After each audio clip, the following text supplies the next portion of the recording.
If you are already in the room, please scan the QR code on the screen or online. And this is our annual business meeting, so you need to sign in so that we know you are here. If you are with a ESIP partner organization, if you are not with an ESIP partner organization, Partnership Committee would love to talk with you. You can sign in also, just so we know who's in the room, who's here. Part of our partnership process is that an active partner needs to attend at least one annual business meeting every 3 years. So that's why we take attendance. We haven't kicked anybody out yet, but maybe we like to keep an accurate record. Yeah.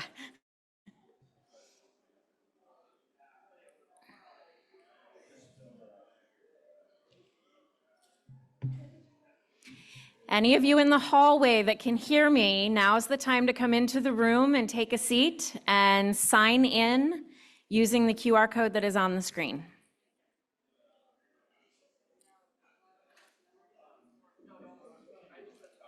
This is the fun part where we give away prizes and money. You want to come in and have a seat.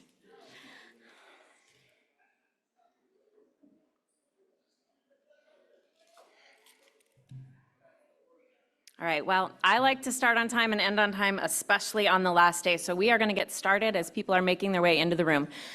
Welcome to ESIP's closing plenary for 2025 and our annual business meeting. Please sign in and indicate your partner name so that we can know who is with us for our annual business meeting. It has been a great week.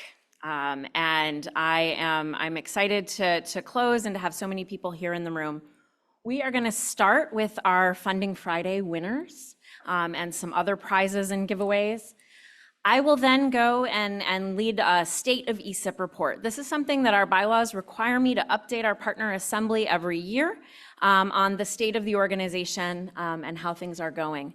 We will then have our leadership transition for our board, and that is the official transition from one board to another. And we will close out. Last year, we did an interactive exercise with a tree, some of you remember, and we got great feedback that you really liked that interactive nature to the business meeting. So we will be doing another interactive session. For those of you online, don't worry. We've got a way to include you also, and so we will go into that. It's critical times, and we want to get your feedback and make sure that ESIP is listening to the community, listening to each one of you in how we move forward. So we're going to start with the really fun stuff, though. So I need a drum roll. Okay. Awesome. You guys never let me down. So Funding Friday, thank you to all of you who put your ideas forward. Thank you to all of you who woke up early and voted. I love this creative part of our meetings. So I'm excited to announce our winners. Our first winner in the teacher and student category is Bertha Martinez from the Appoquinimink School District in Delaware.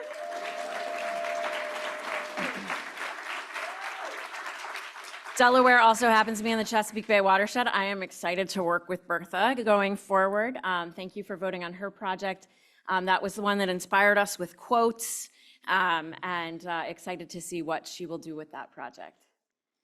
The second winner in the teacher and student category was What's in the Water by Alton Wimberly. This was the one he works with high school students who are always on their phones, and he wants to get them working with data more and needs help getting them to the water. And our last teacher and student winner is Engineering a Cleaner Ocean with Lolita Kimka. This had to do with the sea perch robot. I have to tell you, my kids did sea perch in middle school, and it was a really transformative experience for them. So congratulations to Lolita and that project. And now for our general attendee category. Our first winner there is The Musical Notes of Growing the Family. Kennedy Holmes Lowndes and Wing. it was like last name, like it's a paper they wrote or something. They didn't put first names on it. Maybe they didn't want to be identified for the singing. But those of you next year notice that I think singing had something to do with their order. It was very memorable, great project. So congratulations to you all. I think it's awesome. I'm excited to see a hackathon at AGU. Second place was putting 3D data into the hands of K through 12 students with Carla, Don Haas, and Lauren. I noted Carla's take of, and you get a prize, a little Oprah, you get a prize, and you get a cube, and you get, maybe that was what got her the votes. We didn't say you can't bribe people. I mean, Steve in the unconference yesterday was trying to bring churros into the room. That room was packed. You didn't have to bribe anyone to get into that room. And our third Funding Friday winner is a world of Earth data, decentralized and cloud optimized. Brian Terry, who was stuck in traffic, but Corey and Rich led it for him. So each of those groups will be in contact with you, help us know who's getting the funding, and we will make that happen. And I know that everyone is excited to see you present a poster in January or next July to understand how those Funding Friday projects went. Next up is some just general prizes for you guys for just being amazing attendees. And I apologize to those people online. You do have to be present to win these prizes. And I'm not sure if the names we drew reflect that. So we'll have to look at that. So my first category for prizes is for bingo, right? Networking is a huge part of why we're here. And so those people who did a bingo card and who completed it and turned it in, they got chocolate.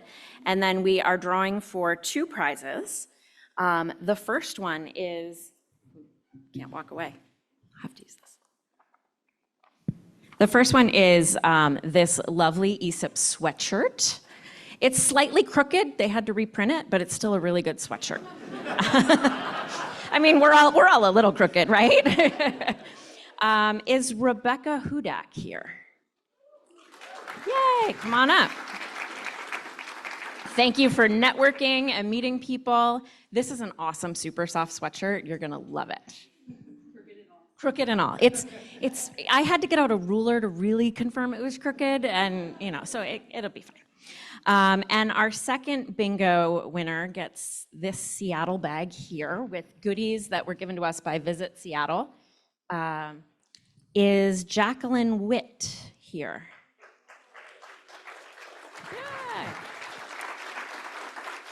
This bag has, you get some smoked salmon, you get a Pike's Place Market cookbook, and some local tea. There you go. Thank you. Thanks for networking and just embracing the community and meeting new people. I think it seemed like the bingo cards were a big hit, and those of you online, we'll figure out an online bingo concept next year, because that's always something new. And then my last prize, we didn't promote it because I feel like there are 1,000,001 things I ask you all to do in the week while you're here. In SCED, which you have been in all week long, you can rate and give feedback on each individual session you attended. That is our main place for individual session feedback, and I encourage you to go into SCED and leave individual session feedback so our session organizers who work so hard can learn from their sessions and improve and iterate on that. So we took all of the names of people who have already left feedback in SCED, and we drew one name for this really nice Seattle tote bag. And it has other Seattle goodies in it, cookies and chocolate-covered cherries. And so I apologize on pronunciation, Viswananth Nandagam here. And that was my worry. SCED people could be online, and I can't ship it. Oh, he was here. Well, see, it pays to stay to the very last session. I will not apologize for that. Okay. Got to be in the room to win. Got to be in the room to win, because then next year you'll all leave. No, got to be. I won't apologize for that. What about Claire Sturm? Okay. I'm going to keep going down my list. Bertha Martinez Ramirez? She's on the field trip. Okay. I think I got one name that's still in the room. I'm looking around for them. Chris Stoner. Woohoo! I like having a name at the end of the list that I knew was here. I knew I would give it away. And thank you to Visit Seattle for those prizes. Those were donated. Just helps us to give a little love without having to spend a lot of money. Thank you all. Like I said, the feedback to your session organizers means a ton. It helps us design an interactive conference, right?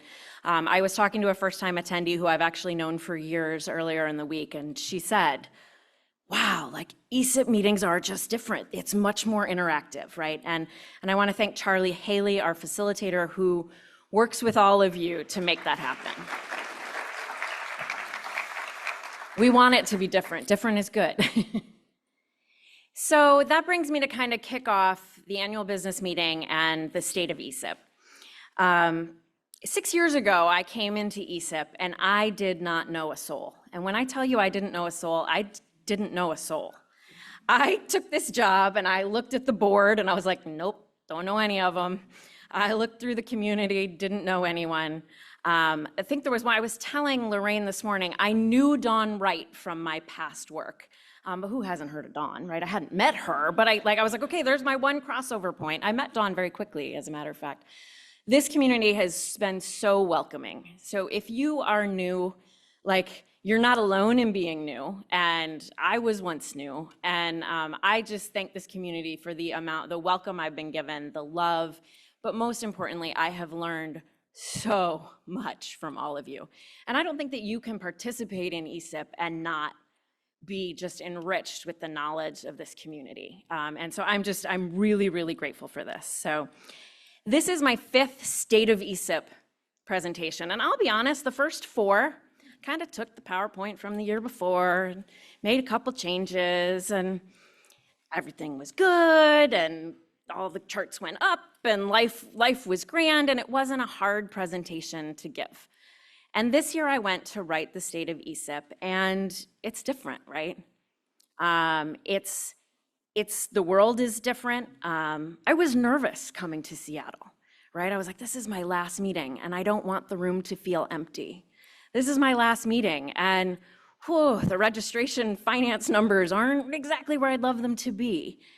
And I was nervous, but this community always beats my expectations every time, right? Every room I went into, there was energy, there was creativity, there was passion. And to me, that's resilience of this community. And I'll speak to my friends who are online. I was nervous because I was going to be missing you. And I wanted you in this room too. And I think we all feel that way.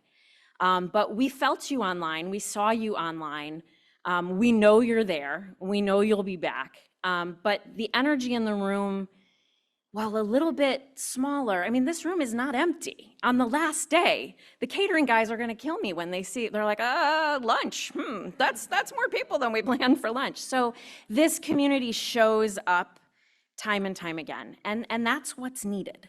That is gonna be what's needed. Because the reality is that our community and the work that we do is under attack, right? Even just this morning, there was more news about people that mean a lot to this community and people whose work is vital and who have been champions under attack, right? But as Brianna said in our opening plenary, like a resilient community comes together and we support each other, and this work is important, and that is what I have seen all week.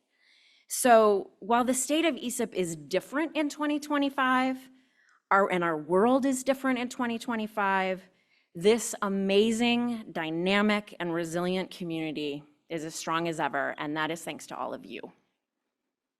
Give yourselves a round of applause.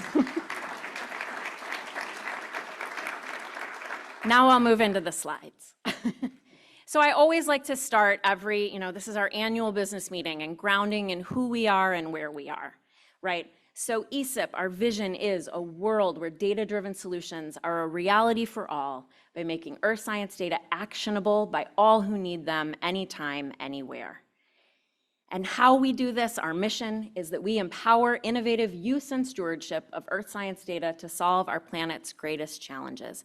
And I love that we start with the word empower, because I feel that means we reach out to others, right? It's not just what we do in this room, but it's the ripple effect of what we all do individually with our partner organizations and our employers, and then as a community as a whole. And this work is always grounded in our core values of integrity, inclusiveness, collaboration, openness, and my favorite, I'm not supposed to have a favorite, but my favorite is curiosity. A few years ago, we talked about how fear and curiosity cannot exist at the same time.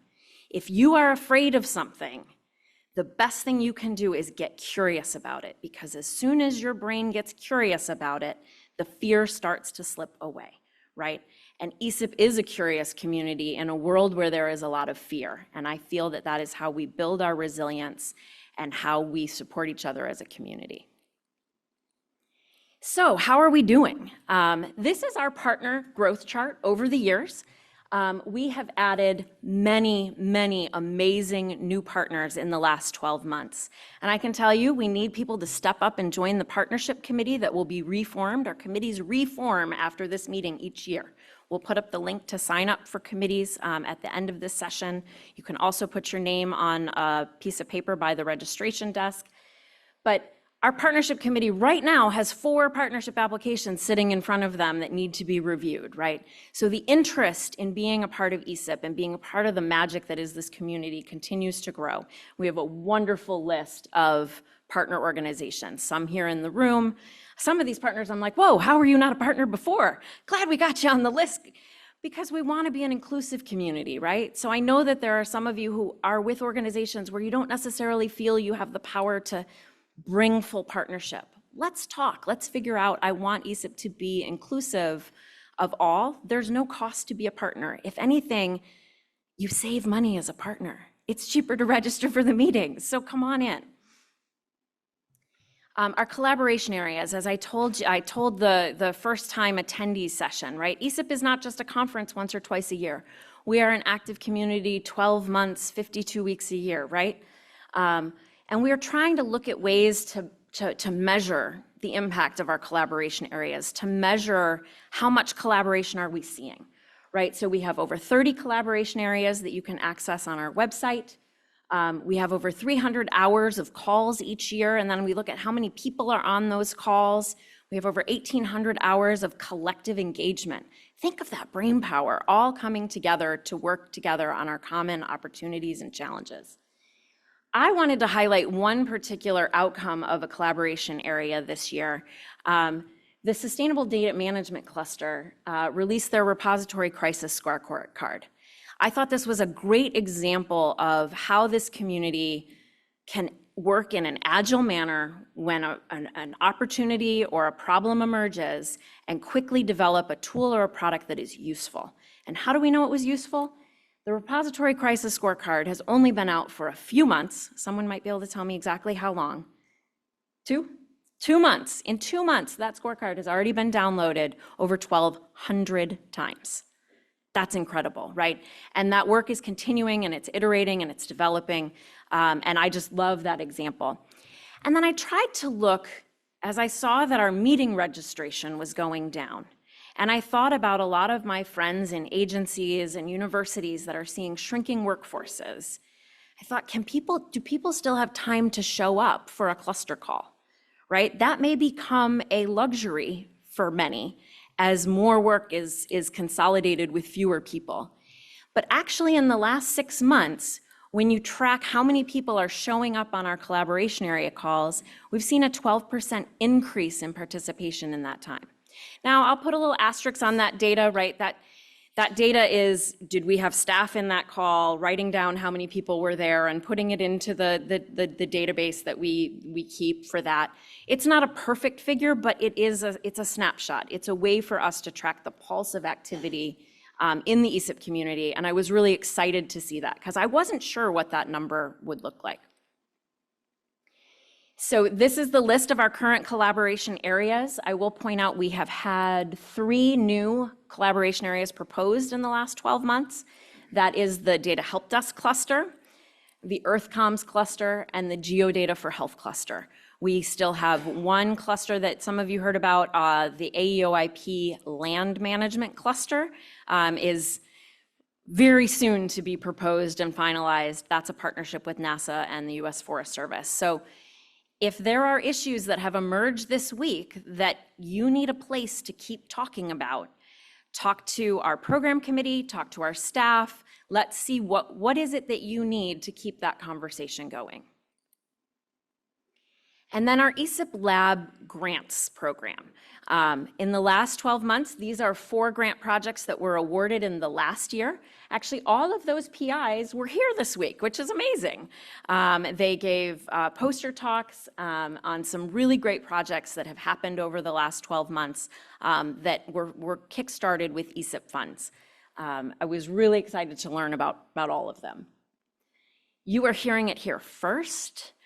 The newest ESIP Lab RFP is now live. It is on the streets. Erin is running this program for us. The theme for this year's Lab Award is Democratizing AI ML for Widespread Geospatial and Earth Science Adoption, right? That's pretty broad. We will take proposals that are not AI and ML focused, but proposals that do focus on that will get priority. The project duration is a little shorter this year, just with the timing of some of our funding. We've got to make sure we can pay you while we still have the money. If the money expires, we can't pay you. So we're juggling that a little bit. So the proposal deadline is September 5th. We're going to let you get through your August, if you need a little vacation, giving you a little extra time. And we aim to have a selection of those awards in October so we can get people off and running on that. And then ESIP communications, right? As a virtual organization, this is one of the ways we kind of measure and track how we are connecting with each of you, right? Our communications have to be strong. I'm thrilled to have Zoe on staff. She's a great communications professional. So our ESIP update, we have seen a 13% increase in subscriptions to the ESIP update in the last year. Our open rate, while down a little bit, 41% of you actually open the email we send you. You people are amazing, right? Like, I know there's a lot of emails I don't open, right? So thank you for opening our email. That tells us that the content we put in that email is relevant to you. We actually look at what's the most clicked stories to try and know what is it that resonates with you. I guarantee the next ESIP update that goes out, the meeting feedback survey will not be the most click link. The lab RFP will probably be more clicked than that, but prove me wrong, prove me wrong. Our Slack space is up 27%, right? Our Slack space continues to be a place where you all connect and engage as a community, and that is something that's really important. Slack actually just reached out and said that we need to pay them a little more money. And I was like, well, I'm not gonna get rid of Slack because I know this is an important tool for all of you. I did kind of cry to them and say that we're a federally funded nonprofit, and she kind of went away, so fingers crossed. We're watching our social media channels. We're in a number of different spaces. You'll see us most robustly on LinkedIn. We are also on Blue Sky. We're dabbling with getting back onto Facebook. We still have, the platform X still has a lot of our community in it. We haven't been very active there, but if you have thoughts or feelings on where ESIP is in social media, please feel free to reach out to Zoe or any of the staff and share your thoughts on how we can best connect with you on social media. And then our meetings and events. This is the slide, I'll be honest, this is the one slide where the numbers are all going down. I didn't put arrows on there. I didn't need to put arrows on there, right? Last year we had over 600 meeting attendees between our January and our July meeting. This year it's 400, right? We've had slightly fewer sessions, but the content that you all contributed, especially to this meeting, was incredible. And it was relevant and it was timely. We've had, the speakers are down a little bit, but we still had 140 first-time attendees between our January and our July meeting. We are bringing new people, there's like a fist bump in the back, I love it. We're bringing new people into this community, and it is my hope that they will see what a wonderful, welcoming, supportive community this is and how much you learn, that they will keep coming back. And then we also had our posters and our demos. It's slightly down. But this is just, meetings are just one way to connect with ESIP, right? It's a very visible way, it's a very tangible way, but it's one way. And we hope that this dip is temporary, but we also have to think, what if it's not, right? I put up here these pictures because you may not all see it, but the ESIP team actually engages in lots of other meetings throughout the year, right? We support our federal agency partners in their data meetings. We also host events like Ignite or Spark, as it's now called, at AGU. If you right now, I know calls for abstracts are out. If you want to do a fun talk at AGU, talk to our staff about being a speaker at Spark. It's a fun evening event where you get to do science storytelling, less graphs, more laughter. It's a good time. So we have a range of meetings and events, and we always need to be thinking creatively about what our meetings and events look like. I'm going to call out to the Canberra Hub. I don't know if they're online right now, but we had a great session yesterday afternoon debriefing with the Canberra Hub, where we had 8 of our colleagues together in Australia, right, and getting feedback about what does that look like.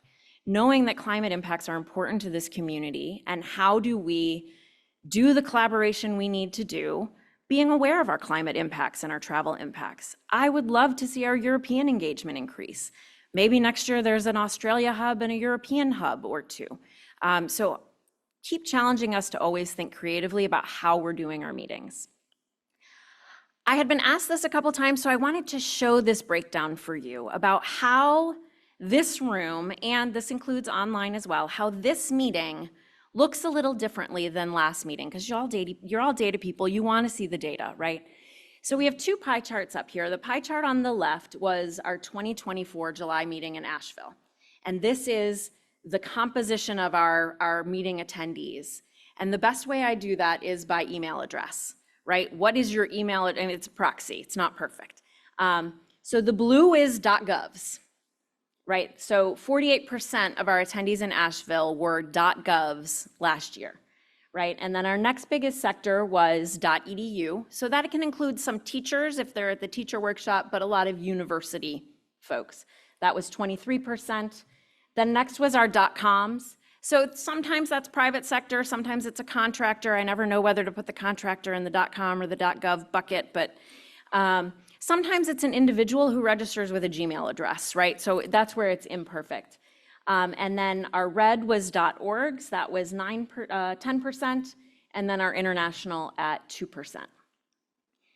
Looking over to the pie chart for this year, right? That's here in Seattle, right? I mean, the elephant in the room has always been how much smaller that blue pie chart is this year, right? I will say that these numbers were pulled on Friday before I left Maryland, and we did get significantly more .gov virtual registrations on Monday and Tuesday. Thank you guys for showing up. So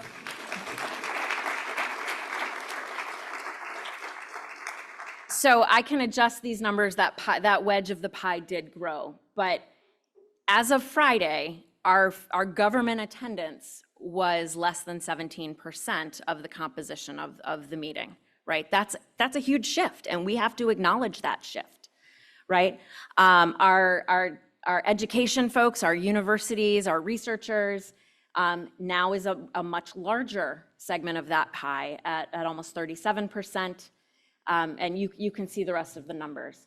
Something happened with the formatting in the bottom of that slide that didn't go well. That's odd. I think it's the aspect ratio.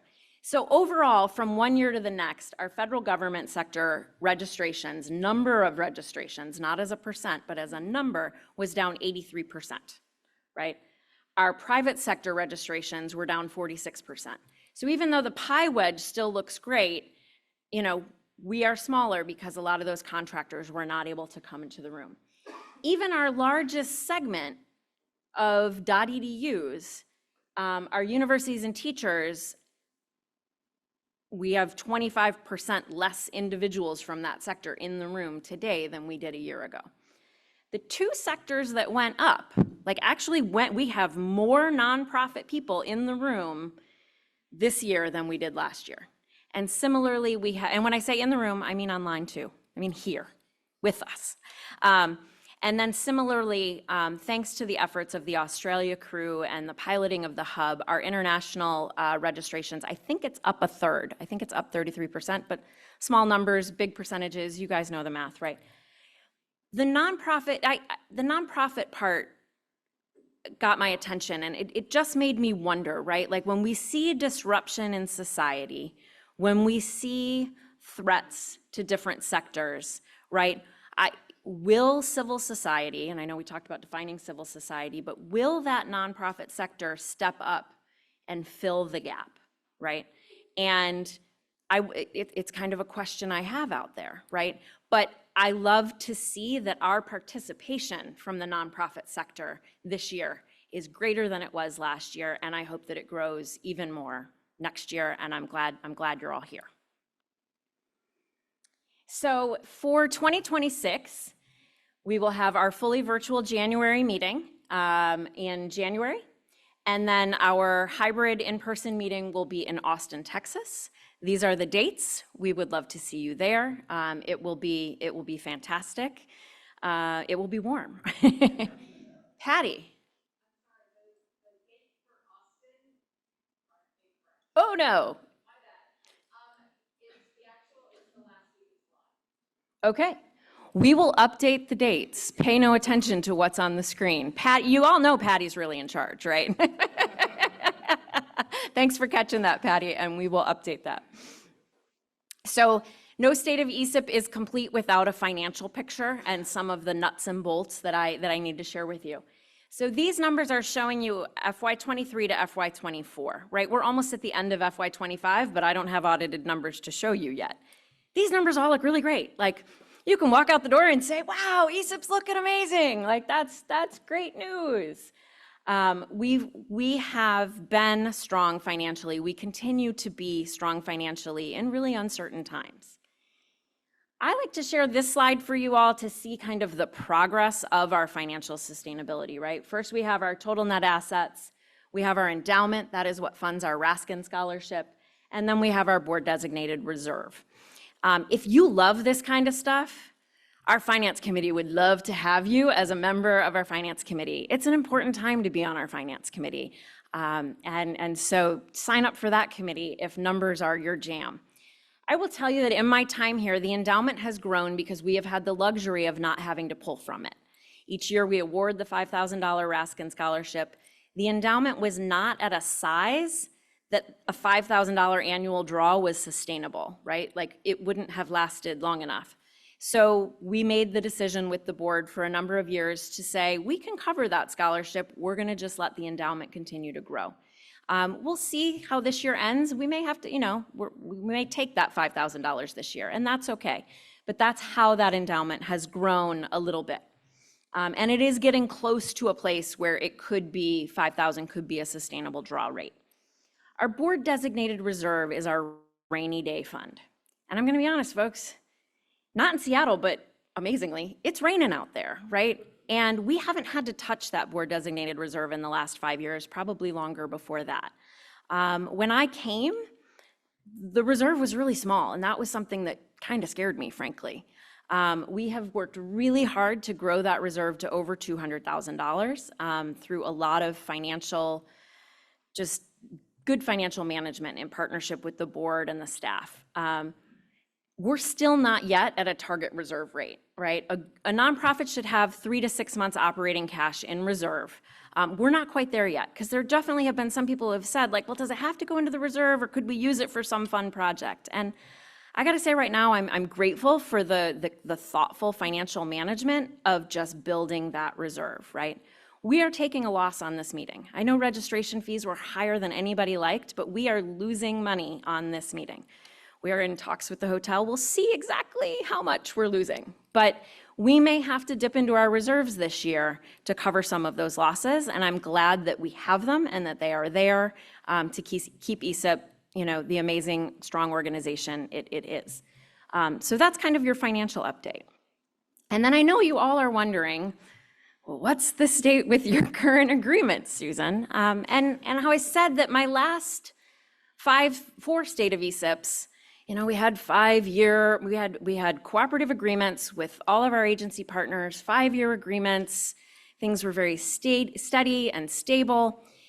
Things are still really strong. Our relationships with our federal agencies are remarkably strong for the amount of disruption that they have seen. I have some of the best partners in the federal space that you could ask for. But I know that everything is shifting for them on a daily basis. I am grateful that I still have really good key points of contact with every agency, because as you all know, it's all about people. And if the people are gone, then it's hard to figure out where you turn, right? So just for perspective, our NASA award should end in January, but we have enough rollover funds from the previous 5 years. We will be extending that NASA agreement for another year. That funding will last us at NASA's current funding level until June or July of next year. And we've already had discussions about a reduced amount that they can award for the next year. We're working on the duration of that year. I'd like to shorten it, but because that's actually a good thing, because it gives you more money in a shorter period of time, if that makes sense. NOAA, I am thrilled to report our NOAA money for this year. We are in the midpoint of that cooperative agreement, and that agreement for this year's funds, for our FY25 funds, landed this week, right? It's woohoo! Thank you, NOAA. Again, it is reduced. It is not the full amount we dream of when we think of all the things we want to do together, but it is amount that we can work with, and it's amount that still has ESIP, the organization you know and love. USGS, we will end that 5-year cooperative agreement in January. That is that's the one where I have the most nervousness. We have wonderful partners, but we are right now talking with USGS through the agency to say, what are your needs and who has money, right? And how do we bring together an agreement for the next year? I'm only talking 1 year right now at a time because I don't think this is the environment to be thinking multi-year.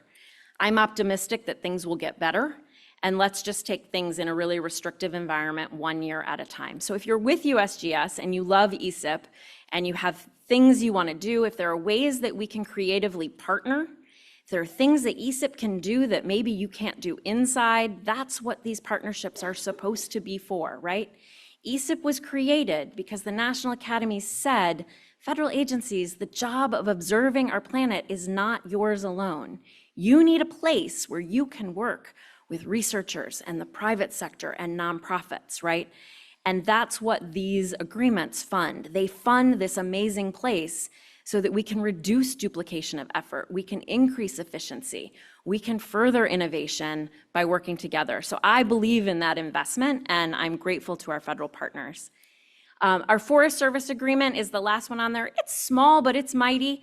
We're in the process of extending it. That is what's standing up our land management cluster, and that cooperative agreement will continue for 1 more year as well. So will our budget look different next year? Yes, right? We're gonna give lab awards this year. We may not have money for lab awards next year. Committee budgets may be a little reduced, but there are some things like our Community Fellows program, like our meetings, our staff, those things are core, and so we will be working on our budget for next year, maintaining the core with the cuts that we know are coming, and I am optimistic that ESIP will weather the next year with all of our partners, and federal and otherwise. This meeting is not possible without the support of our sponsors, and I really want to thank them. We are primarily federally funded, right? And this funding that we get from our sponsors is some of the most flexible funding that we have. And so I want to thank Element 84, AWS, and the Amazon Sustainability Data Initiative, ESRI, AGU, SSAI, and iSciences. I will say in fundraising, no gift is too large or too small, right? We will take any gift, right? One sponsor came to us and was like, well, I only have hey, I will take it, right? But I said to them, I'm like, your sponsorship allowed 2 people allowed me to give financial assistance to 2 people who otherwise wouldn't have been able to be at this meeting, right?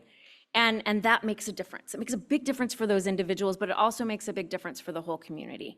So if you know of companies or organizations that aren't on this list, that should be on this list, we need to know about that. My next set of thank yous go to the Community Fellows this week. Can I get a big round of applause for our Community Fellows?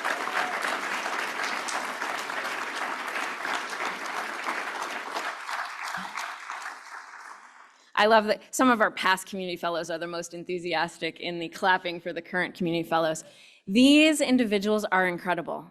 I hope you got to meet them. I hope you got to talk with them about their work and their research. They came through for us time and time again in all these sessions, turning cameras around to make sure people could see people in the room, or troubleshooting. And I'm grateful for this group of people. What brings me the most joy is when I see a community fellow that then goes off and gets a job, maybe with a federal agency or another partner, and they keep coming back, right? Like, you're not done when your community fellowship is over. This is just the beginning. I hope that's good news to all of you. I often hear from community fellows who are in that early career stage of life that want to come to an ESIP meeting, but maybe their agency, can only send this many people, right? Like, we want the community fellows, this to be the beginning of your engagement with ESIP. They are, without a fault, they are all fantastic. And I hope you got a chance to meet them. So we usually do a thing called caucusing for committees by partner type. And you all look at me like a deer in headlights. I don't know, am I a partner? What type partner am I, and how does this work? So I also think that there is only a fraction of the community online and in this room today at this moment.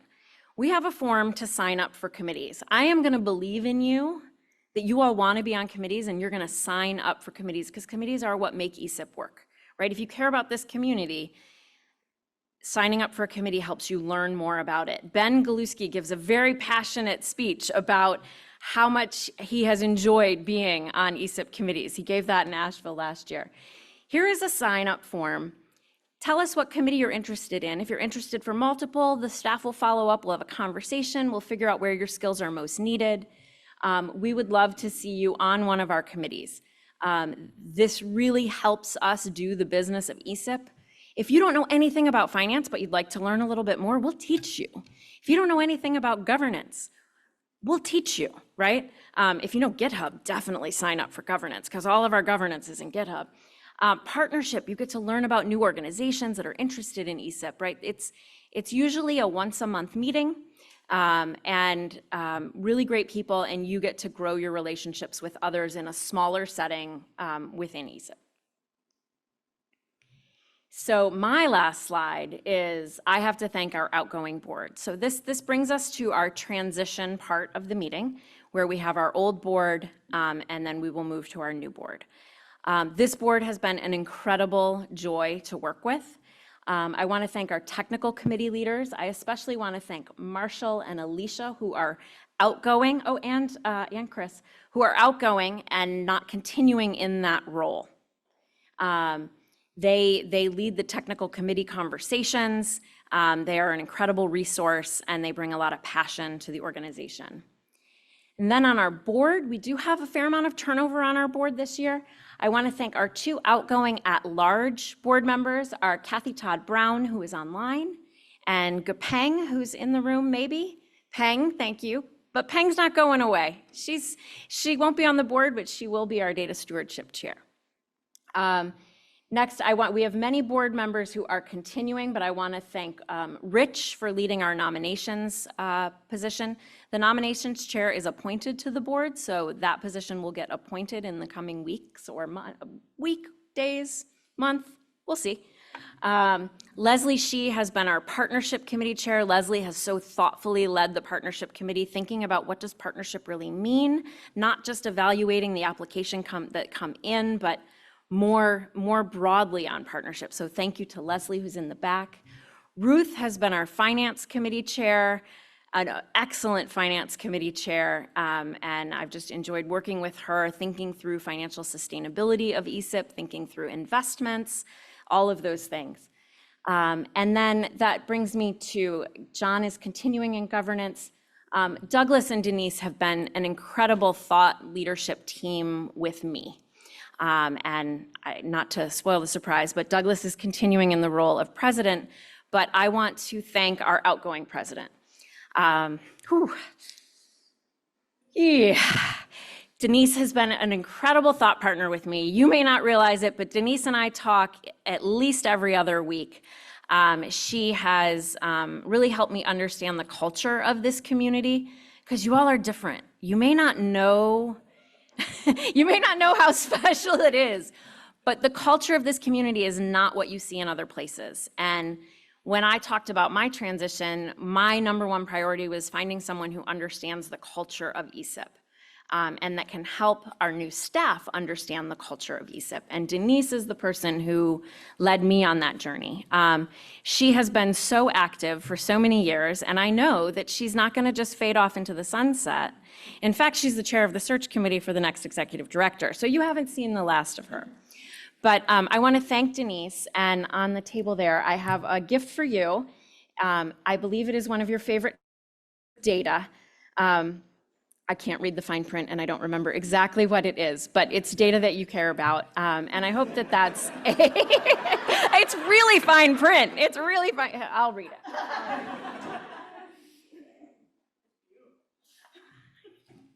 So this says, in recognition of leadership, Denise Hills, thank you for your service, guidance, support, and wisdom as ESIP president from 2023 to 2025, working to make earth science data actionable to all who need them anytime, anywhere. And the image on here is, it's really small print. Yeah. Great Grace Intermediate Field 48 model from UT at Austin Center for Space Research, displaying free air gravity deviations from an ideal ellipsoidal Earth model in units. So yeah, we try to be good about giving credit, right? So that is free.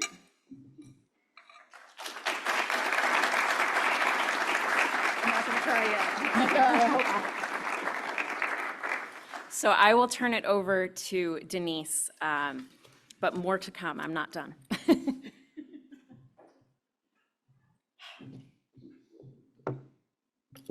Wow. I said I wasn't going to cry, but I probably will. I was just talking with Ben a little bit earlier about how I might not be the type of person that ESIP was originally geared for. All that gobbledygook that you just heard about the data there, I'm a geophysicist by training. So yeah, I deal with data, but I've been much more of a domain scientist. I now work much more in science communication than with data directly. But this is my home. ESIP is my home.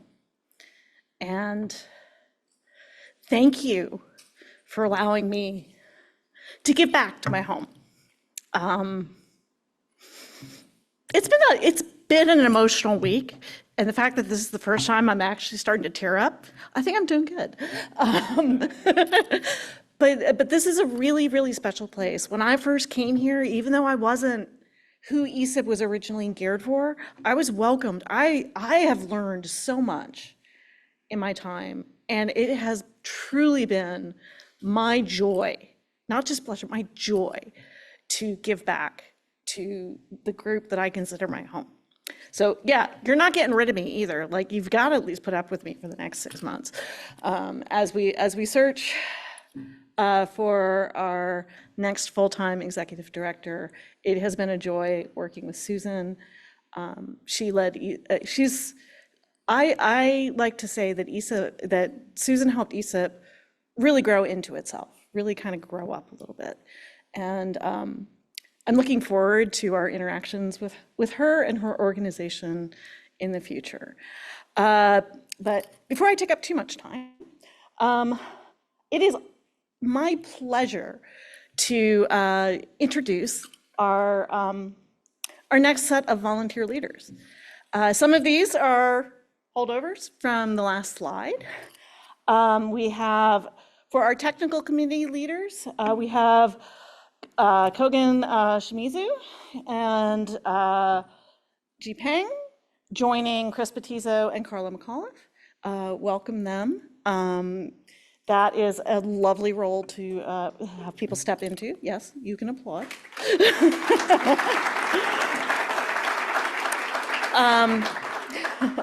Joining our continuing at-large Mike Daniels, we have Chris Stoner and Bruce Karen. Great additions to the board. For partnership, filling Leslie's shoes will be Mike Mahoney. Finance, Carl Benedict. Y'all can, if you're in the room, you can wave when I call your name. Amber Budden is rejoining our board as vice president, and it is truly my pleasure to introduce your next president of ESIP, Douglas Rao. And we now actually get to pass a gavel. We didn't have a gavel before Ken. Ken decided he needed a gavel, so we've got this. And so, and so I'd like to welcome Douglas up here. For the gavel. I guess we get to post for photos.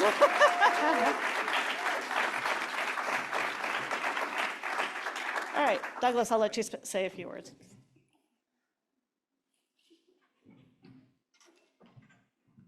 I know we have other exciting activities happening at the end of the session, and for people who know me, I run my session strictly on time, like German train, but it turns out German train is not always on time. So I guess that's my fault. I think it's a really extraordinary and challenging time, like Susan has mentioned. But this meeting has been different in some ways, but also the same in many ways for the community.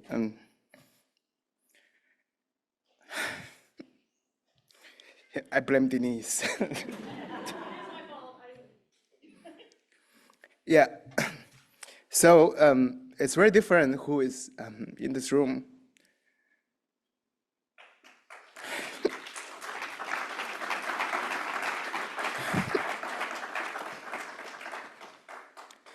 And I know a lot of colleagues online spend a month of time or 28 emails just trying to register for the meeting.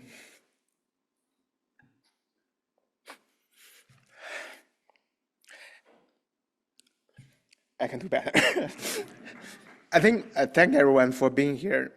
And I think the meeting is also the same for many ways. The community here is also always welcoming and trying to build collaboration together and think about what's coming next for the entire community. And I think I want to end this crying moment with two helpful quotes that from Dr. Jane Goodall is my personal hero and also role model that I actually have the opportunity to meet when I was back in Beijing doing my undergrad. I was trained as a statistician, and I was so bored by all those equations that all the professors written on the board. So I just started doing a lot of volunteering. Goodall Institute is a group that I volunteered with, and when she always visit China once every year to give talks at universities, as well as raising funds for all the fun things and great things she does for environmental conservation.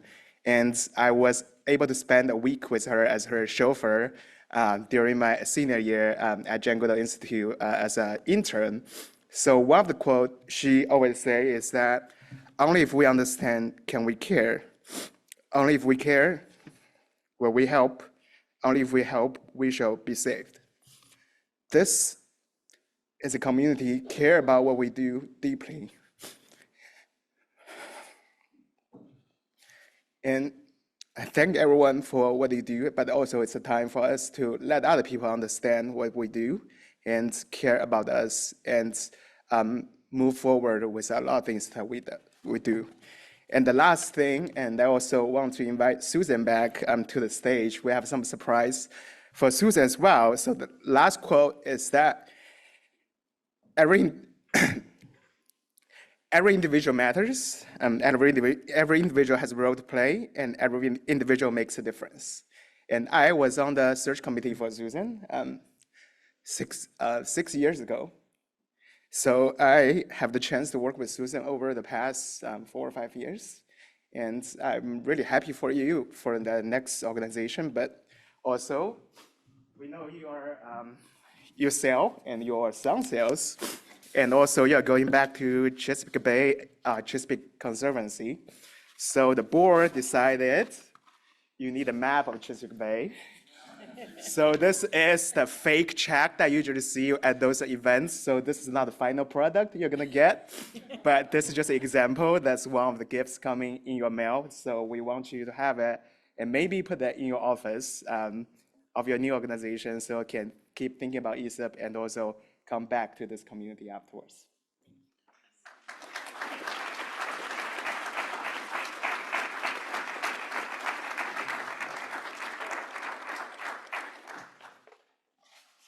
All right, the German translate late, so I will welcome Charlie for our next activity.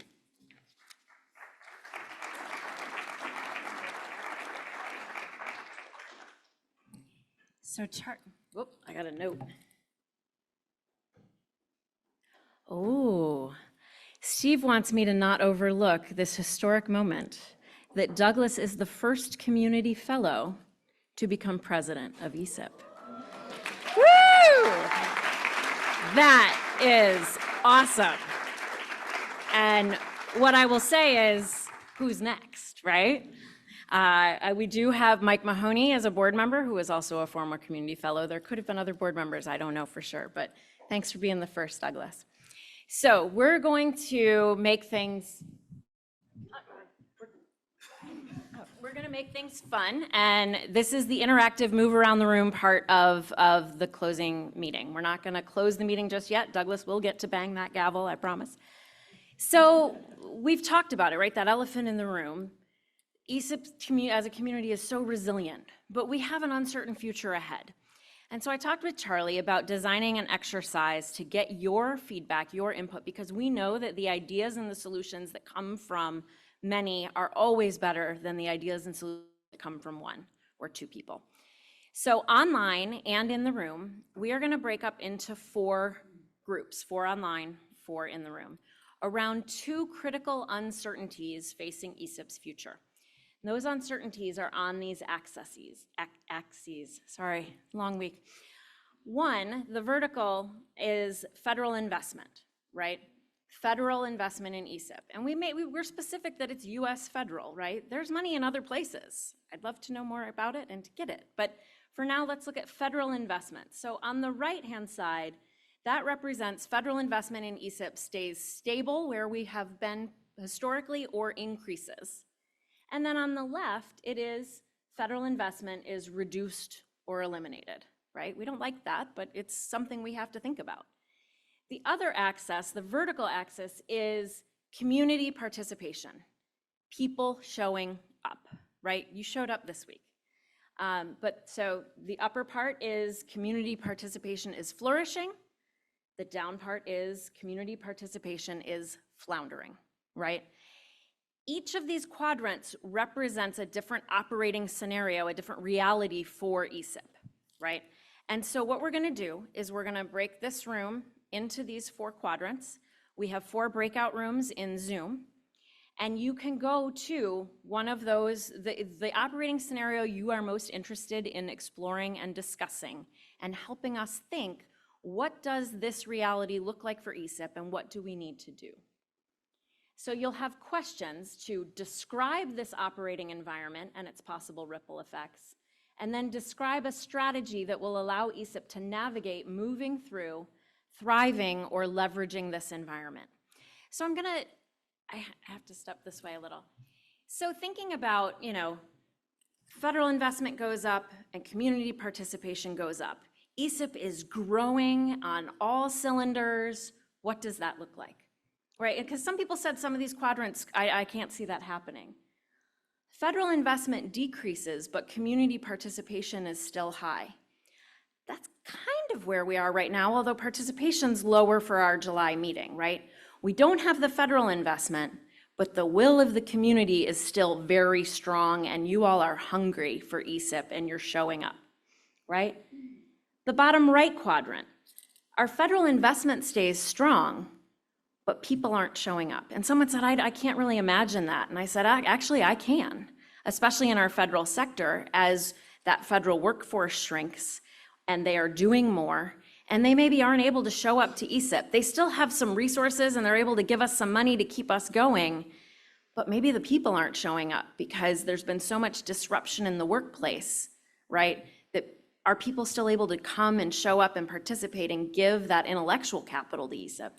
And then the bottom left quadrant is kind of that, double yellow, right? the federal investment is down, and the participation is down. That is not the end of the world. We need to be creative, and we need to think about what strategies will allow us to navigate that and move through those times or leverage that environment. So those are your 4 quadrants. Charlie, do you have other thoughts or instructions for them? Let's see, switch over to my deck and let's see if I have additions to make. Don't know if it is pulled up in the back for them to put it up. They're working on it. Okay. So those of you, oh, there it is. I'll let you know. Oh, okay. Where's the up button? Just green. Okay. Glasses help. Okay. So what we're going to do is break the room up like you would look at a clock, right? So group 1, if you feel like you have some contribution, some ideas, thoughts around group 1 that we've described, you come to the front right quadrant. Group 2, oh wait, no. Front left quadrant. Group 2, front right quadrant. Group 3, the rear right quadrant. And then group 4, the rear left quadrant. Okay. Okay, so what we want you to do in your discussions, so pick the one you're most attracted to, whether you're online or in the room.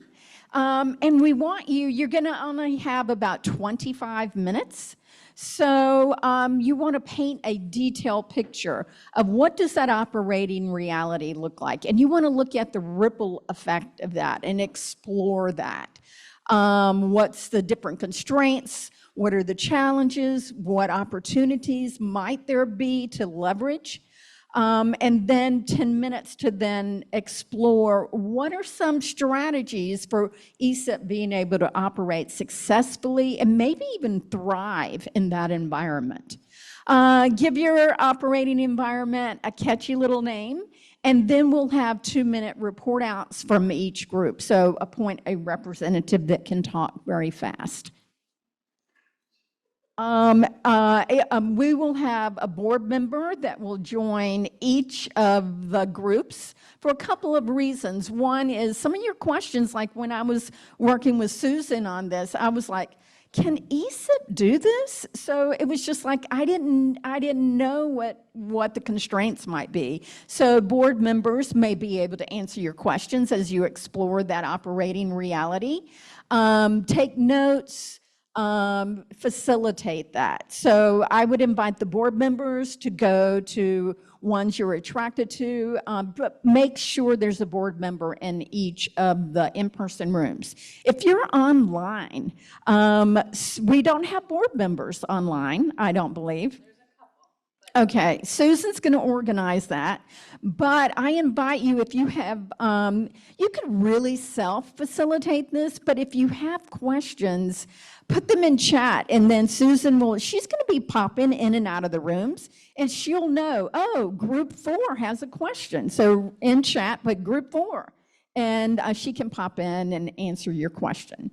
The only other thing you may be wondering, if you join online or even in the room, you go to an operating reality and there's only like 2 of you there. What should you do? I say 2 people can still do great brainstorming and work around that. If there's only 1 of you, say in the virtual space, you get to decide. Maybe you could do it all alone. Maybe you've got some ideas and thoughts to contribute. But you could also leave and join another group, so that's an option. Whoops. So how do I go back? Oh, that one. Okay. No, I did that. I'm skipping something. Okay. Oh, here we are. So how to get there? So in the slide deck is a place where you can capture your notes. You can go to ESIP.org/July 25th, critical thinking. That's also a link in Sketch And I think that's it. What does that look like in the notes? So in-person discussion templates. So you can see, make sure you're in the right one by the color of the arrows. And then just type directly in the slide with the description of the operating environment and your strategy. Be sure at the top to give that creative description a little name. And there's also slides, if you go down, for the virtual templates. Questions? Kate?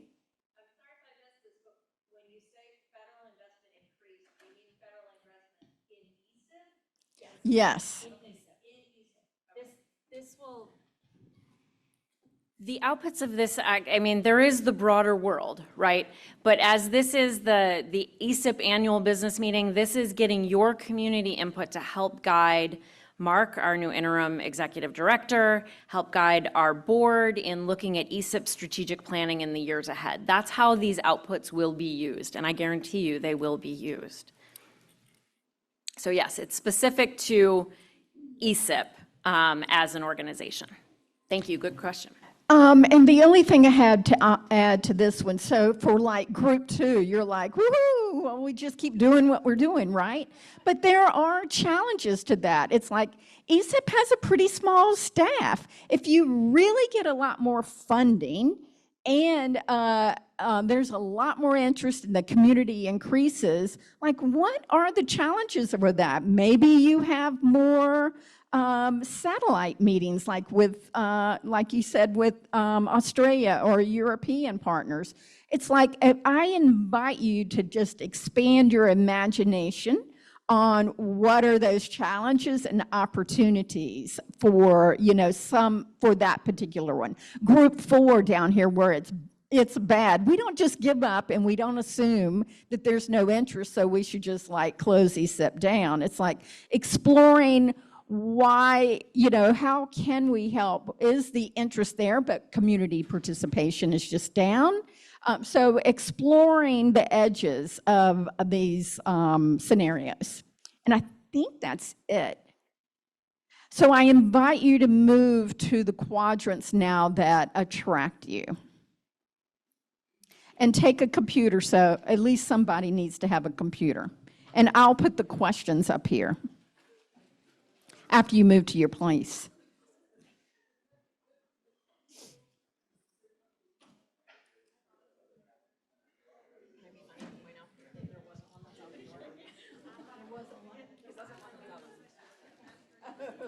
Just to be funny, there's no group that's meeting in the hallway. I see you all heading for the door. There's no group out there.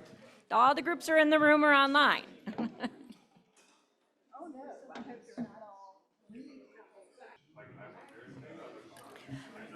Okay, I need you to pause your discussions, and we're going to move to report out.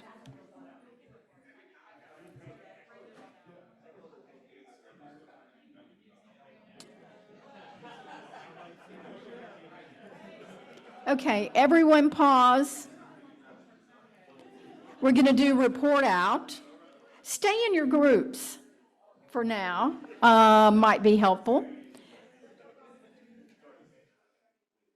Okay, as we do 2-minute report outs, I want you to listen to the report outs in a particular way. Listen for some things.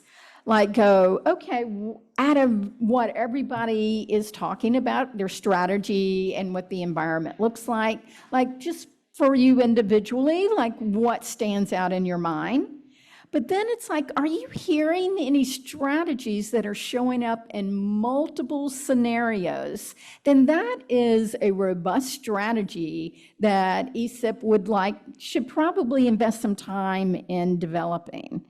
And then what about for a scenario that may be unlikely, but if we hit it, it's pretty critical and we should invest some time in a particular strategy. So just start listening from that perspective. And okay, I am gonna get Mark and Douglas, maybe come up here as we do our report outs, just so you'll be ready. to give your analysis. Okay, let's move. Let's start with, we had 2 breakout rooms in the virtual space that were pretty large. Let's start with the breakout room 1 in the virtual space for a report out.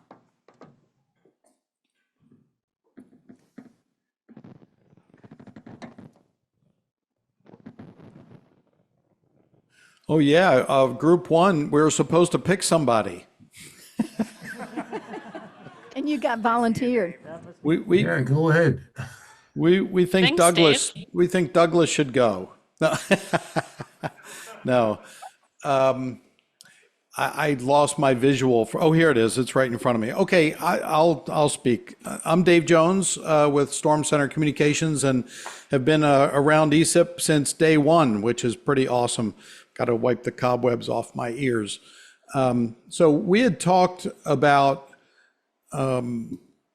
this lack of federal investment going down, and also community participation flourishing.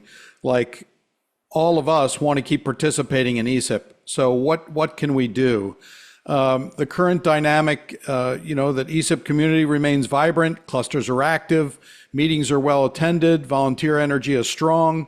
There's more, you're probably seeing on the slide, I'm not just going to read it, but we wanted to look at how we can increase support coming into ESIP. And we talked a lot about creating a strategy to either a hub and spoke kind of approach where we could attach ESIP meetings to other larger meetings to reduce meeting costs. Yeah, there are some downsides of, how long you're going to spend at a meeting and things like that, but it's something worth looking at, particularly if an ESIP meeting could be, 2 to 3 days, and then you go into the other larger meeting.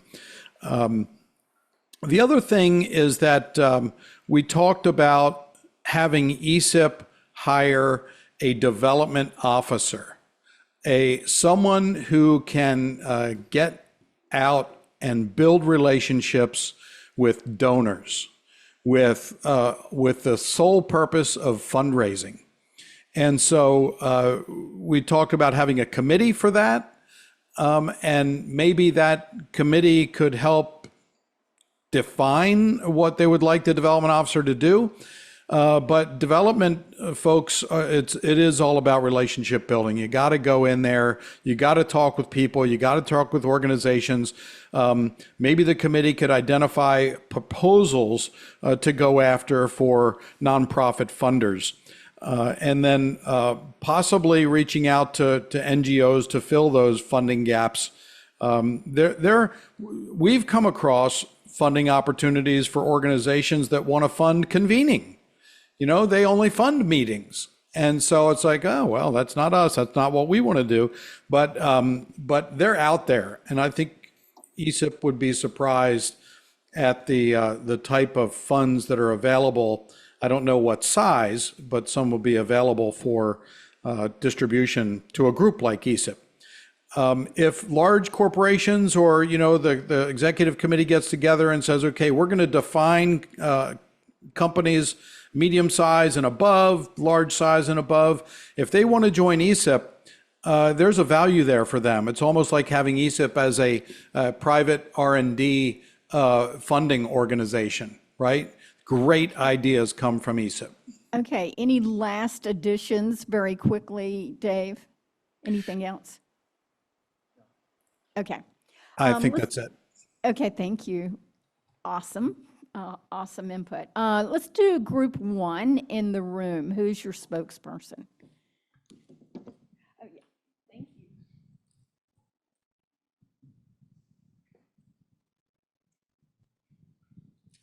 Yeah, so we've had a lot of really great discussion here in group 1 about the circumstance in which, community participation is great, but federal funding is on the decline, which I think is somewhat representative of reality at the moment.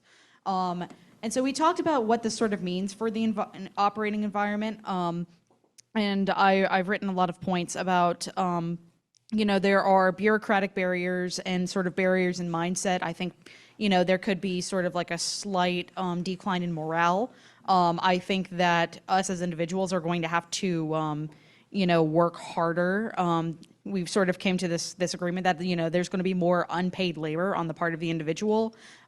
We are going to have to use our individual skills to, foster a communication of, our own disciplines or how we can communicate, better with others who are interested. We will have to work harder to bring people into the fold, people who are new to science and, don't have the financial support, but, they have a community of very smart and talented people who can help them. We expect that, communities like ESIP will be more important as, the funding situation, is a little more scarce. And the benefit to that is that ESIP does not have the same constraints on, communication that the federal government has. So we can use this as a more open space to communicate more about, our thoughts and concerns. One great comment that was mentioned here in the group is that noticed between, previous ESIP's meetings and this one is that, while it is certainly saddening to see lots of our .gov friends, not in the room with us, there is a greater variety being discussed, and the voices of otherwise underrepresented groups like the private sector or the international group. We think that we're seeing a bit more of that. We're thinking that there's a greater equity of disciplines. And so in terms of, how ESIP can sort of navigate, given the current environment, sort of the key takeaway, the key word is diversity. We would like to see, more diversity of participants. One of the points discussed was that county, city, and state governments are pretty underrepresented, but they have data needs, very similar to many of us in the room. And even though that they're smaller, we still think that there's a lot of value that could be gathered out of here. Similar to what the online group mentioned, we think that going where other people are is going to be a important part of, how we move forward in the future. We want to bring more people, into our fold, into our sphere of knowledge. And so, by having, like mini ESIP sessions at, AGU or other conferences and making people aware of what the community has to offer, I think is going to be an important part of, where we sort of go from here. Okay, one more point. Yes. Basically, we like seeing that, ESIP, continues to engage, beyond just the 2 meetings. And I think both a combination of continued remote and online support, as well as keeping engaged and bringing in new members, whether it's here, whether it's word of mouth, or whether it's at other meetings, continues to be really important for what we think is a very realistic environment we're seeing. Okay, and before you give away the microphone, could you identify yourself to the people online? Yes, I am Amanda Lovett, and I am at the Center for Ocean Atmospheric Prediction Studies at Florida State University. Thank you. Okay, let's go to in-room number 2. That's over here. Do we have a microphone over here?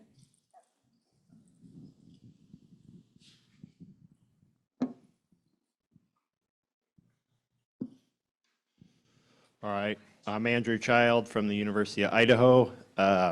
We are talking about a bull market over here. Everything's up and up, green, green, all around. What our group catchy phrase is, what type of ship are we building? Are we building a life raft? Are we building a cruise liner? Are we building an armada? We kind of had a couple scenarios that came up. One was a short-term scenario, green, green, where we get to the end of this fiscal year under the current administration and our partner organizations need to offload some money quickly. In that scenario, we viewed ourselves as a life raft in which the government might send us money that we could be a neutral partner to get some work done that they need, that they can't get done because of staff shortages or because of time restraints or administrative restraints. And what would that look like for us? What challenges would it impose? We also talked about what if it was long-term sustained growth and we were splitting into regional groups or smaller ships that came together at annual conferences. Some of the challenges we talked about is like other groups have talked about, we can't get complacent with a single funding source. We need to figure out a way in which we can develop a plan where we can get more money from more sources, because federal money probably has some constraints tied to it. And we also talked about, if we're not intentional in how we design our leadership and our groupings and our divisions, growth won't necessarily always be inherently a good thing. Like, people could feel unwelcome, people could feel like they are siloed. So we need to be intentional in how we develop leaders, how we split groupings as we grow, and how we increase our staff capabilities. Maybe establishing a mentor program in which people can have someone that leads them inside of ESIP. Yeah, I mean, I think that's it, right? Yeah. Thank you. Okay, in-room group 3. Hi, Ian Nesbitt, Data One and NCs. I'm going to have to be careful here because I've already confused precipitation and participation. It's a little late in the week. In order to describe the operating environment for Group 3, we discussed a couple of points. So, number one, NASA and others are able to provide funding, but no funding is able to cover climate change study or DEI. So further restrictions on said funding. University and government researchers are stretched too thin and can't participate, which, I think is a reality now, especially in the government, as positions are being cut and people are being forced to do the job of 2 or 3 people at once.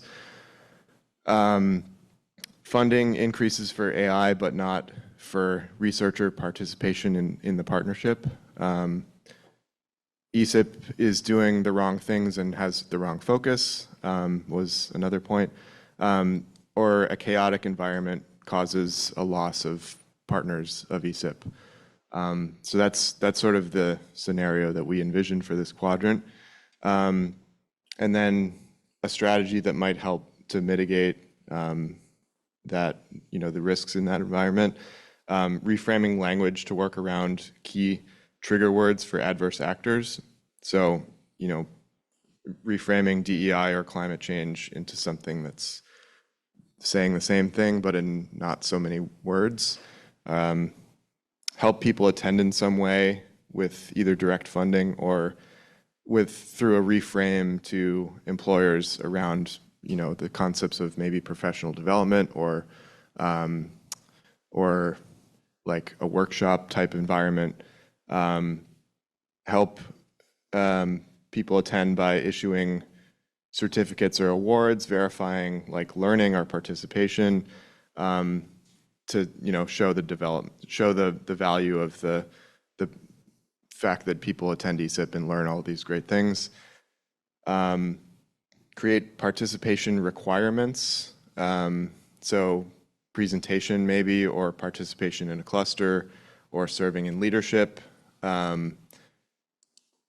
Distributed in-person meetings or workshops, so perhaps 1 meeting per region or per international region, to sort of help people get to places more locally. More incentive-based resources like funding allocation. Remember, this is the higher or stable funding environment with low participation. So using some of that investment to help get people here. And then, potentially new member check-ins or mentorship, which I think that group said as well. So that's our. Thank you.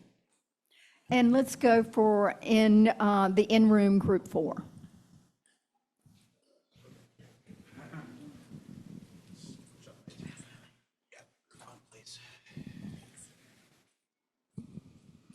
So we had the distinguished, I'm sorry?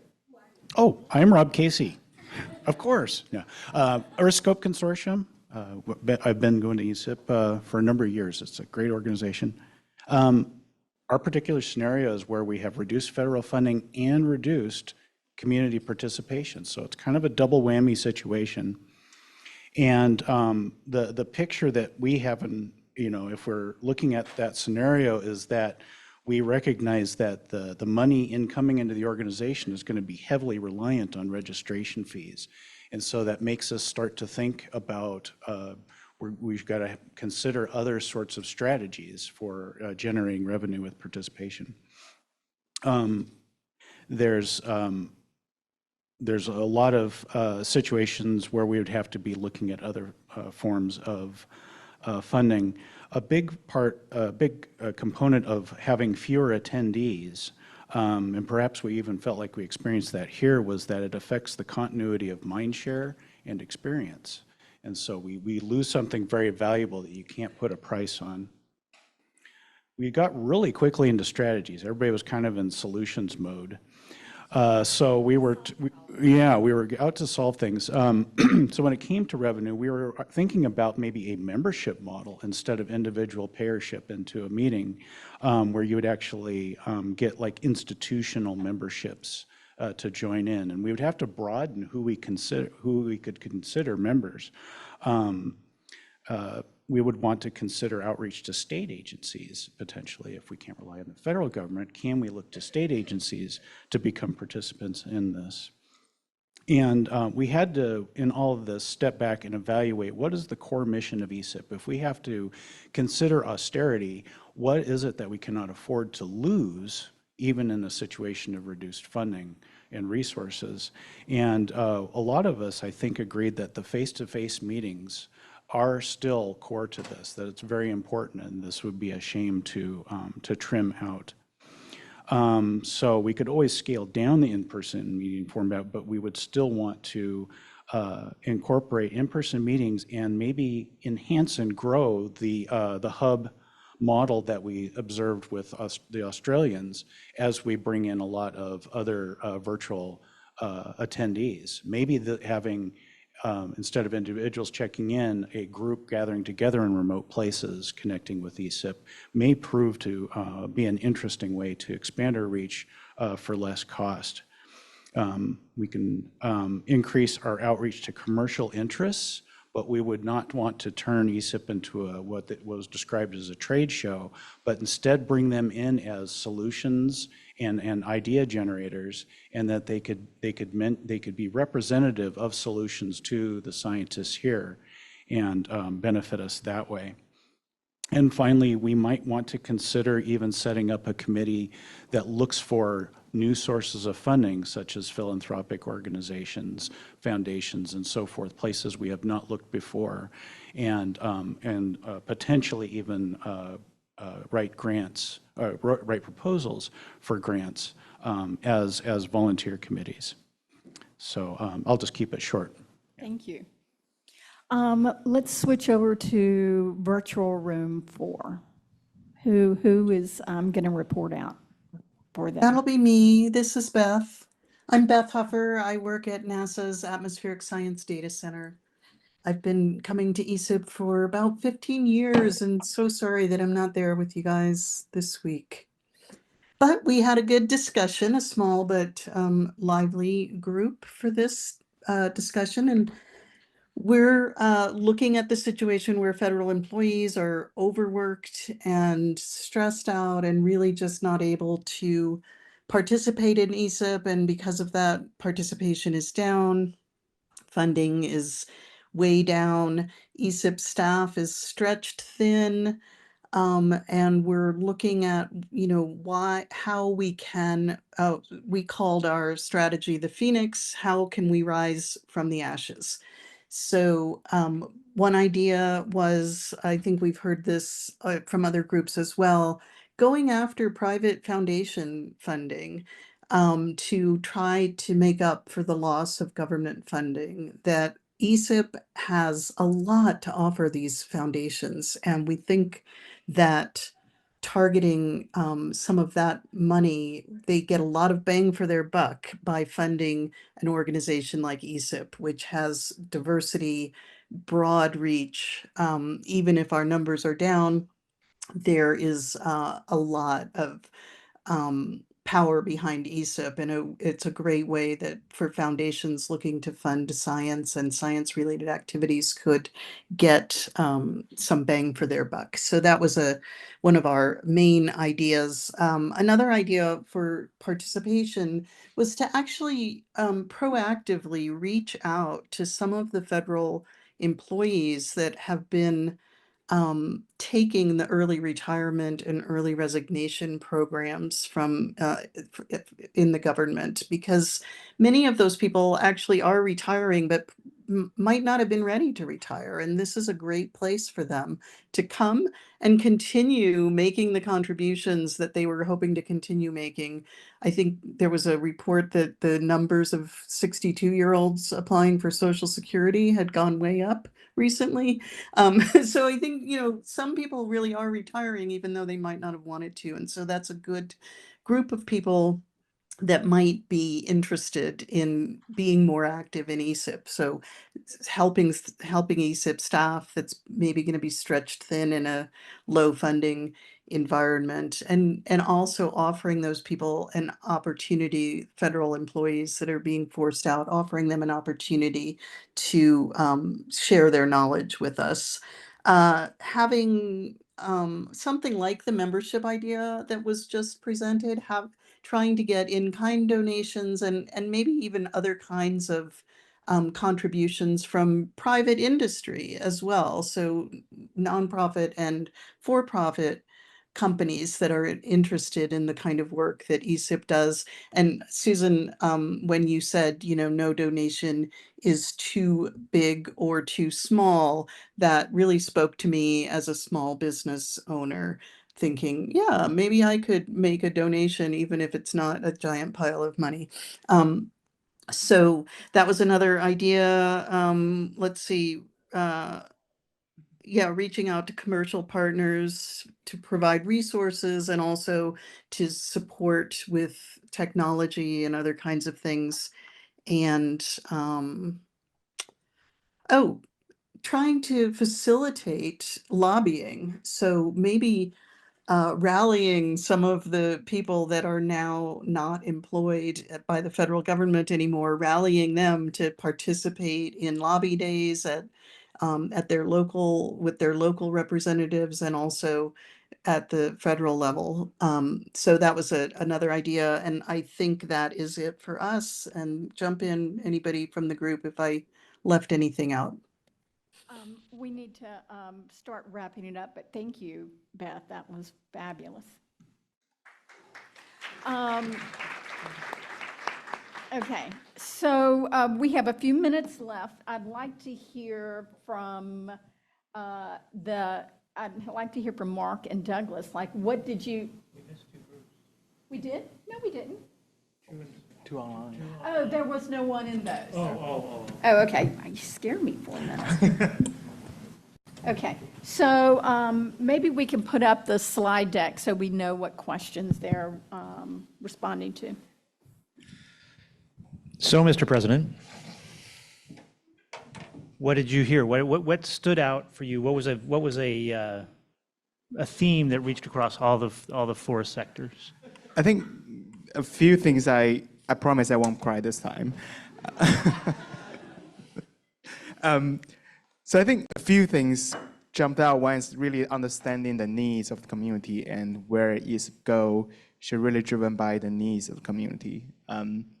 Either that's because of the workforce, the change of workforce, or it's because of the dynamics of the funding situations. And I think that would be one theme I pulled out. The other one is that no matter what, we should go local and regional, and trying to intentionally reach out to those organizations as well, bring them into as well, how the participation can go local and regional as well. Those are, and one more thing is building our allies and partnerships.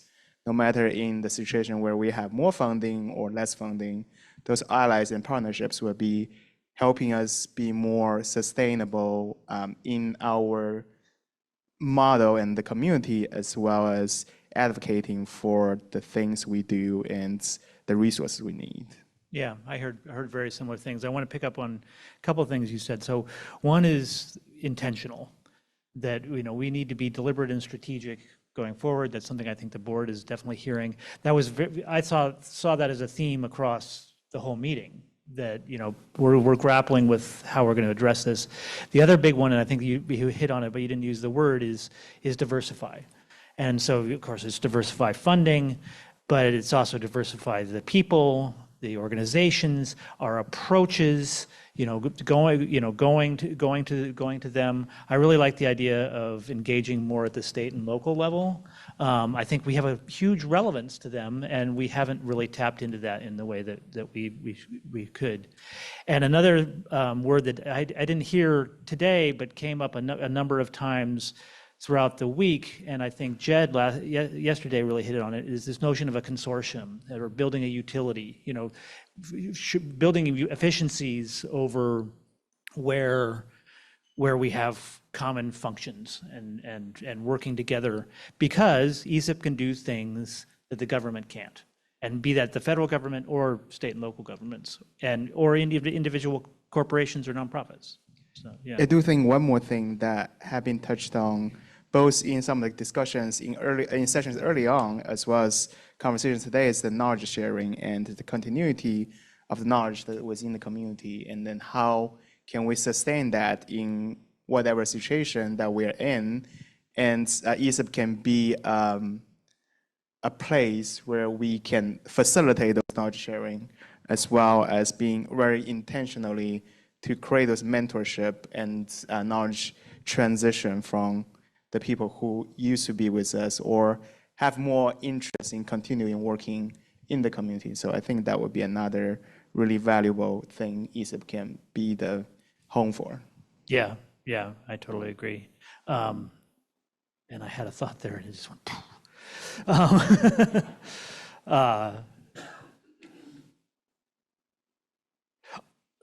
Nope, it's gone. Sorry. So much for making sense. Yeah, I think one last thing before we release everyone for lunch is that the communication and also the partnership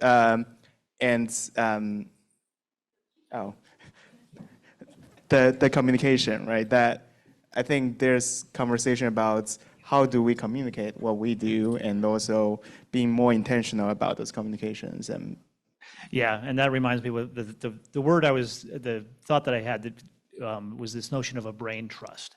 I heard many times throughout the week that, I want to tap into the ESIP brain trust to help me, and I think that it's not just that, like the unibrain of ESIP, it's that we have all these skills across that we can share and leverage and communicate to facilitate going forward with whatever challenges that we're addressing. I think that is great, and I heard there are great food nearby, and yes, right. Oh, I have a couple slides. Yeah. The click is right there. So first of all, thank you all. This has been an incredible week. It's a honor, privilege, and duty really to take on this role. My job, I'm only in the position for 6 months. I'm only part-time. Is to simply keep a steady hand on the tiller as we navigate these rough seas. Fortunately, we have an incredible crew. They are all, well, with the exception of Patty, all incredibly very new to the role. I hope you all noticed this was a very successful ESIP. Went off with, maybe there have been a hitch or two, but no more than usual. And they hit the ground running, and they've just been awesome. So kudos to Patty, Alicia, Zoe, and Aaron.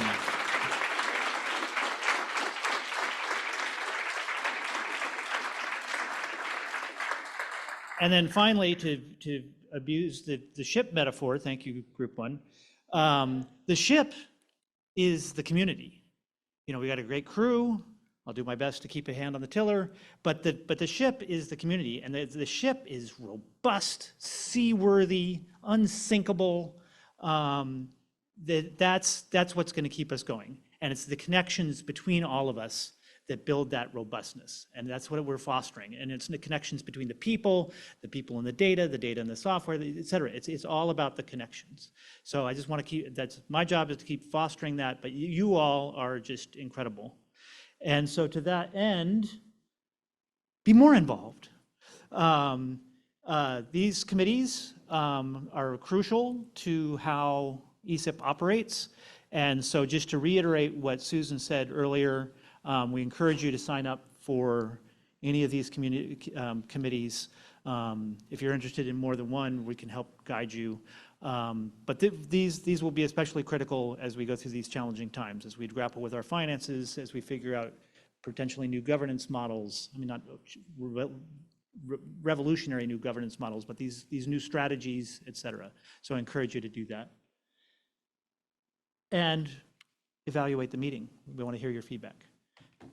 Do you have plans for all of the ideas and thoughts that came out of this strategy session, like any next steps?